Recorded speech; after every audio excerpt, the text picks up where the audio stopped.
തൃശൂർ ആതിരപ്പള്ളിയിൽ കാട്ടാനക്കൂട്ടം വാഹനം തകർത്തു. കേടായതിനെ തുടർന്ന് നിർത്തിയിട്ട കാറാണ് കാട്ടാനക്കൂട്ടം തകർത്തത്. വാഹനം കേടായതിനെ തുടർന്ന് അങ്കമാലി സ്വദേശികളായ കാർ യാത്രികർ മറ്റൊരു വാഹനത്തിൽ ആതിരപ്പള്ളിയിലേക്ക് യാത്ര തിരിച്ചിരുന്നു. പിന്നീട് രാത്രിയോടെ കാറിന്റെ തകരാർ പരിഹരിച്ചു കൊണ്ടുപോകുന്നതിന് വേണ്ടി എത്തിയപ്പോഴായിരുന്നു കാട്ടാനക്കൂട്ടം കാർ തകർത്ത നിലയിൽ കണ്ടെത്തിയത്.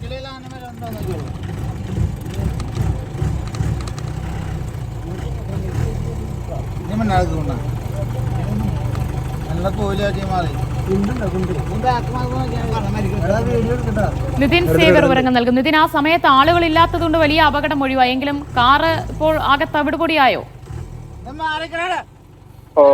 തീർച്ചയായും കഴിഞ്ഞ ദിവസമാണ് ഈ സംഭവം നടക്കുന്നത്. അതായത് ഈ ആതിരപ്പള്ളി വഴി യാത്ര ചെയ്യുകയായിരുന്ന അങ്കമാലി സ്വദേശികളായ യാത്രികർ അവർ കാട് ഈ വാറ്റുമരത്തിന് സമീപം കേടായതിനെ തുടർന്ന് കാർ അവിടെ റോഡരികിൽ പാർക്ക് ചെയ്ത ശേഷം മറ്റൊരു വാഹനത്തിൽ അവർ പോവുകയായിരുന്നു. പിന്നീട് ഇന്നലെ രാത്രിയോടെ ഇത്തരത്തിൽ വാഹനം നന്നാക്കി തിരികെ എടുത്തുകൊണ്ട് പോകാൻ വേണ്ടി എത്തിയപ്പോഴാണ് ഇത്തരത്തിൽ കാട്ടാനക്കൂട്ടം കാറ് ആക്രമിച്ച നിലയിൽ കണ്ടെത്തിയത്. കാറ് പൂർണ്ണമായും ഈ കാട്ടാനക്കൂട്ടം തകർത്ത നിലയിലാണ് കണ്ടെത്തിയിരിക്കുന്നത്. ഇത് രാത്രിയിൽ കാട്ടാന ഇറങ്ങുന്ന അല്ലെങ്കിൽ വന്യമൃഗങ്ങളൊക്കെ ഇറങ്ങുന്ന ഒരു മേഖലയാണ്. അതുകൊണ്ട് തന്നെ ഇതുവരെ രാത്രി യാത്ര ചെയ്യുന്നവർ സൂക്ഷിക്കണമെന്നുള്ള വനംവകുപ്പിന്റെ നിർദ്ദേശമൊക്കെ ഉണ്ട്. ഏതായാലും ഈ കാർ തരത്തിൽ നിർത്തിയിട്ടിരുന്ന് കണ്ടപ്പോൾ കാട്ടാനക്കൂട്ടം ആക്രമിച്ചതാകാമെന്നാണ് നിലവിൽ കരുതുന്നത്. ഏതായാലും ഈ ആളുകൾ ഇതിന്റെ അതില്ലാതിരുന്നത് തീർച്ചയായും അത് ആളുകൾ ഉണ്ടായിരുന്നെങ്കിൽ വലിയ ആശങ്ക ഉണ്ടാക്കാൻ അല്ലെങ്കിൽ വലിയ ഒരു അപകടത്തിലേക്ക് അത് പോകുമായിരുന്നു എന്ന് ഉറപ്പാണ്. ഏതായാലും കാറ് പൂർണ്ണമായും തകർത്തിട്ടുണ്ട് എന്നാണ് മനസ്സിലാകുന്നത്.